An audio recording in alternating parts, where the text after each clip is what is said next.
পাঁচনৈ চেৰফাং সমষ্টিত 1-1.5 বছৰৰ পৰা ঘূৰি ৰাইজৰ পৰা যিটো মৰম পাইছো মই আৰু বিপুল সঁহাৰি পাইছো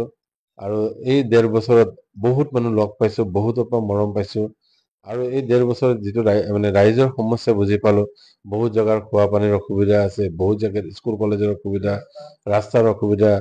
বহুত জেগাত দেখিছে মই 600-700 মানুহক চকুৰ অপাৰেশ্যন কৰাই দিছো, ৰাস্তা 35 কিলোমিটাৰ ৰাস্তা বনাইছো মই একেদিনত। গতিকে বিভিন্ন ধৰণৰ কাম কৰা হৈছে, ৰাইজৰ অসুবিধাখিনি বুজি পেলাই মই অন দ্য স্পট ৰাইজক মোৰ ফালৰ পৰা কি কৰিব পাৰো কৰি দি পেলাই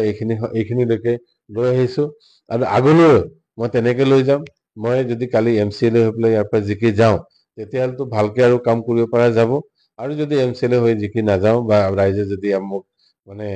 আশীৰ্বাদ নিদিয়ে তেতিয়াও মই ৰাইজৰ লগত থাকি ইয়াতে কাম কৰি যাম বুলি মই তেওঁলোকক খালি এটাই অনুৰোধ কৰো যাতে একবাৰৰ কাৰণে তেওঁলোকে ট্ৰাই কৰি চাব পাৰে। ইণ্ডিপেণ্ডেণ্টক ইয়াৰ পৰা আজিলৈকে জিকাই পঠোৱা নাই, একবাৰ যদি ইণ্ডিপেণ্ডেণ্ট জিকাই চাওক তেতিয়াহ'লে পাঁচনৈ চেৰফাঙৰ যিখিনি সমস্যা, আগৰ সমস্যা ইমান দিনে 20 বছৰৰ যিবিলাক সমস্যা সমাধান হোৱা নাছিলে, এই সমস্যাবোৰ এটা এটাকে কেনেকে সমস্যা সমাধান কৰো সেইটো মোৰ ওপৰত এৰি দিব পাৰে।